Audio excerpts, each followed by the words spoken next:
The tools that I use, framing, lighting, and color, are all used to help express the story. In framing, for instance, I can use the way I frame a certain character to help lead the audience and give them clues about what may be happening with that character.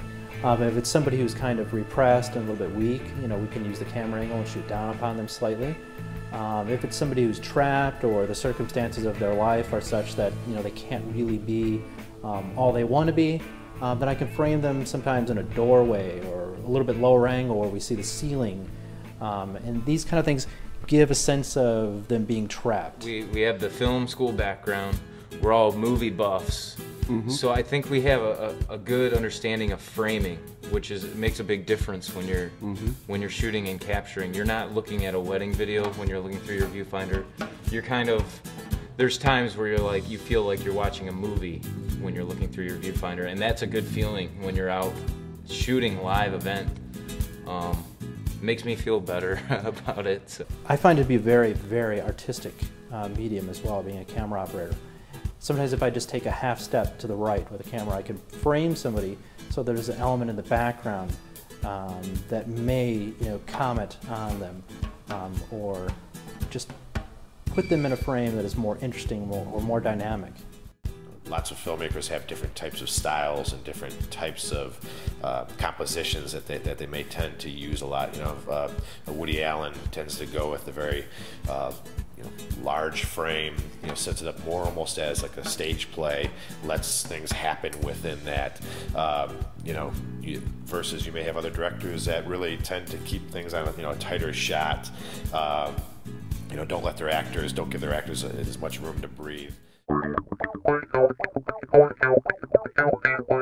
The real trick of lighting is how to apply all of this technical equipment that we have and all these machines that we use in such a way that when it comes down to the end and the audience is sitting in the movie theater looking at the screen, they don't see they don't see that technology. What they see is a purely artistic vision, or they see a world that is created in such a way that you would never know that all of this equipment was used in the first place. That's the whole point, is all of these technical things have to disappear. They have to seamlessly kind of melt away in the environment of the film.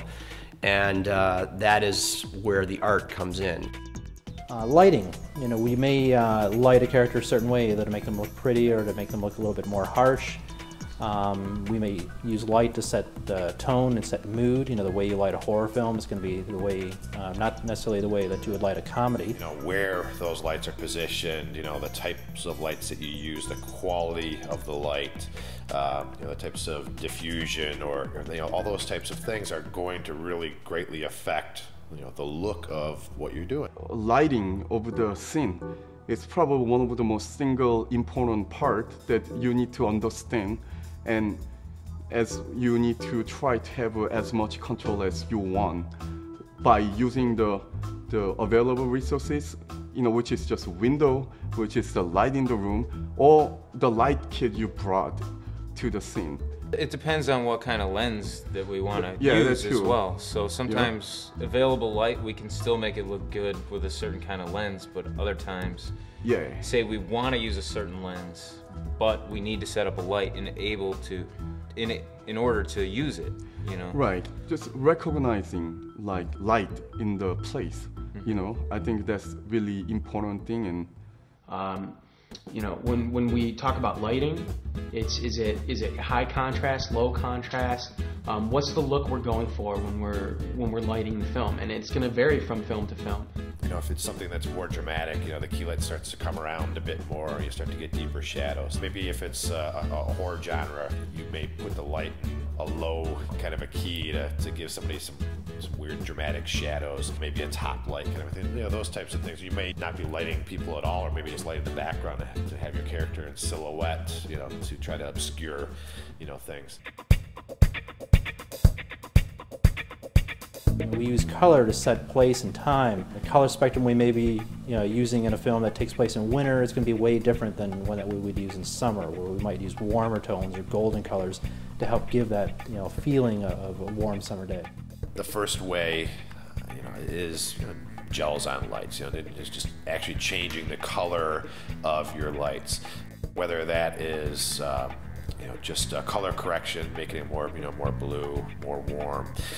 Or if you're talking about more theatrical type colors, primary reds, greens, blues, that kind of a thing.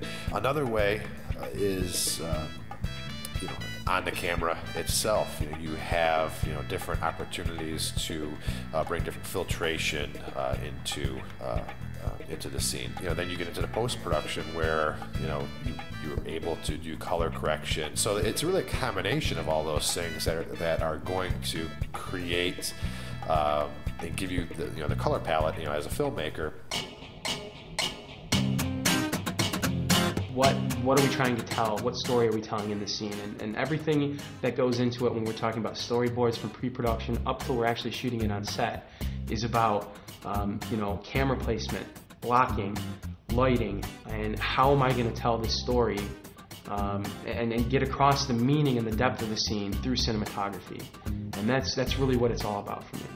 During the production lab class, I'm really trying to get students to look at films in a different way. And this carries over a little bit into my cinematography class as well.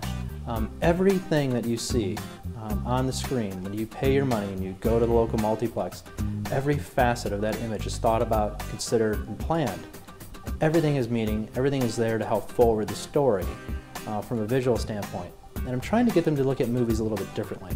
Trying to get them to forget for a moment about sound and forget for a moment about the performance and really look at the way light interacts with the story, the way light may foreshadow something, reflect something, the way light really does tell the story, because it doesn't matter what kind of camera you're using. Every camera from the beginning of time to the most modern thing that you can use now is basically a box that captures light.